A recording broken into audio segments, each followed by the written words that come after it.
नन्हे मियां और बब्बल गम। एक दिन नन्हे मियां बब्बल गम चबा रहे होते हैं।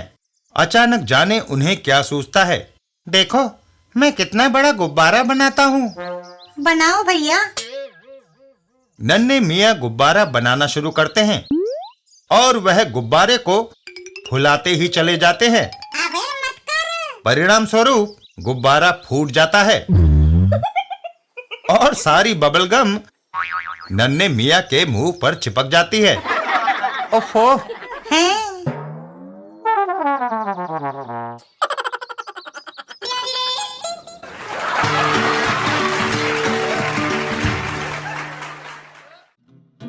मिट्ठू और बहेलिया। एक दिन सवेरे सवेरे बहेलिया अंकुर वन में दाखिल हुआ।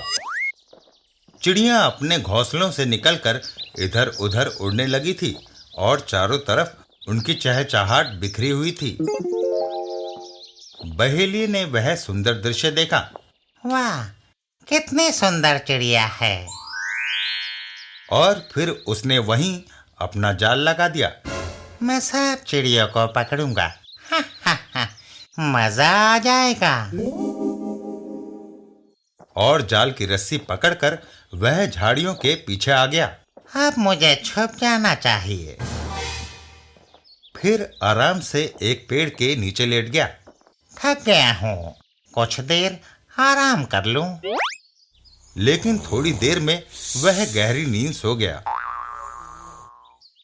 तभी अंकुर वन का हरियल तोता मिट्ठू उधर उड़ता हुआ आया। चीची है बड़ा आलसी। हो सकता है वह अभी भी अपने बिल में पड़ा सो रहा हो। थोड़ी दूरी पर एक टीले के बिल में मिट्ठू का मित्र चींची चूहा रहता था। मिट्ठू उससे मिलने के लिए इधर आया था। लेकिन जैसे ही मिट्ठू ने पेड़ की डाल पर बैठकर चींची को आवाज देनी चाहिए, वह चौंक पड़ा कि उसकी नजर जमीन पर बिखरे दानों पर पड़ी। अनाज के दाने? वाह, खूब पेट भर जाएगा। चीची आ जाए तो मिलकर खाएंगे। लेकिन ये यहाँ आए कहाँ से? दूर दूर तक तो कोई खेत नहीं। जंगली फल पड़े होते तो और बात थी। यह सोचकर मिट्ठू नीचे उतरा। अरे वाह, यह तो काफी दूर तक बिखरे हुए हैं, जैसे किसी किसान की बोरी खुल गई हो। मिट्ठू दानों के साथ साथ उड़ा। हैं? यह क्या? अनाज के दाने तो इस जाल तक बिखरे हैं। ओह, तो ये बात है। मिट्ठू ने वहीं से उल्टी उड़ान भरी। जरूर बहेलिया भी यहीं पास छुपा होगा। मुझे तुरंत कुछ करना चाहिए। बेगुनाह चिड़ियों को पकड़ कर ले जाएगा। आज मेरे मित्र चीची का कमाल देखने को मिलेगा। और मिट्ठू सीधा अपने मित्र चीची के बिल के सामने एक पेड़ की डाल पर जा बैठा। चीची, चीची, मित्र कहाँ हो? जल्दी बाहर आओ। मिट्ठू की आवाज चीची ने सुनी। ओहो, मिट्ठू की आवाज। आता हूँ मित्र। चीची बाहर आया। क्या बात है मिट्ठू, आज तुम बड़ी देर में आए। कहाँ रह गए थे? मेरी बात गौर से सुनो चीची। लाल चिड़ियों के इलाके में एक बहेलिया ने जाल लगाया है। इससे पहले कि चिड़िया फंसे, तुम वहाँ पहुँचकर जाल को उतार डालो। यदि बहेलिया वहाँ आ गया तो तुम उसकी चिंता मत करो। तुम जल्दी से अपने दांतों की कला दिखाओ। बहेलिया को मैं जाकर देखता हूँ। जल्दी करो। ठीक है मित्र, मैं 2 मिनट में जाल का तिया पाचा कर देता हूँ। तुम जाकर बहेलिया की खबर लो। इधर बहेलिया आराम से सो रहा था कि तभी उसके ऊपर कुछ गिरता है। बहेलिया हड़बड़ा कर उठा। इस सड़े फल ने मेरे कपड़े ही खराब कर दिए। मैं अपने जाल की तरफ चलूं। और तभी मिट्ठू उसका अंगोछा ले उड़ा। अरे, मेरा अंगोछा! और वह बहेलिया मिट्ठू के पीछे दौड़ा। मेरा अंगोछा कहाँ ले जा रहा है? मिट्ठू ने चक्कर काटा और बहेलिया उसके पीछे भागता रहा। अचानक मिट्ठू गायब हो गया। बहेलिया भी बुरी तरह से थक चुका था। गायब? ले गया मेरा अंगोछा। हाय, थका मारा दुष्ट ने। कोई बात नहीं, ले जा, मैं दूसरा अंगोछा ले आऊंगा, लेकिन याद रखना बेटा, एक बार मेरी जाल में फंसना, तेरी चमड़ी उधेड़ कर नमक मिर्च लगाकर छोड़ूंगा, औलादे भी गंजी होंगी।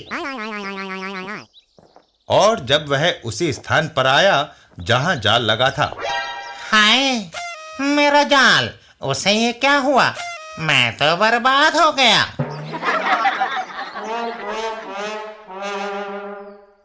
उधर चीची के बिल के पास। कहो चीची, कैसी रही? ये अंगोछा तुम्हारे काम का इनाम, रख लो, काम आएगा। बहेलिया तो अब इधर आने का नाम नहीं लेगा।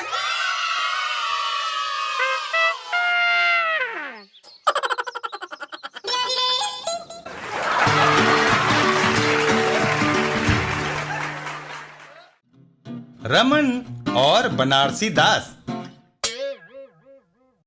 एक दिन रमन के घर पर टेलीफोन की घंटी बजी। क्या आप रमन बोल रहे हैं? हाँ, आप कौन? मैं बनारसी दास किनारी वाला। मैं इस नाम के किसी आदमी को नहीं जानता। मगर मैं आपको जानता हूँ। आप कौन सा टीवी सीरियल देखते हैं? कहीं देखता हूँ, जैसे Chanakya, World This Week, Mriganayani वगैरह। इस वक्त क्या कर रहे थे? क्यों? मैं एक मैगजीन पढ़ रहा था। क्या आप सुबह सैर को जाते हैं? जाता हूँ, मगर तुम्हें इससे क्या वास्ता? वास्ता है। हैं? नाश्ते में क्या लेते हैं? तुम कौन होते हो पूछने वाले? मैं कुछ भी खाऊं?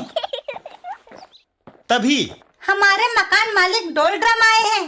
हैं?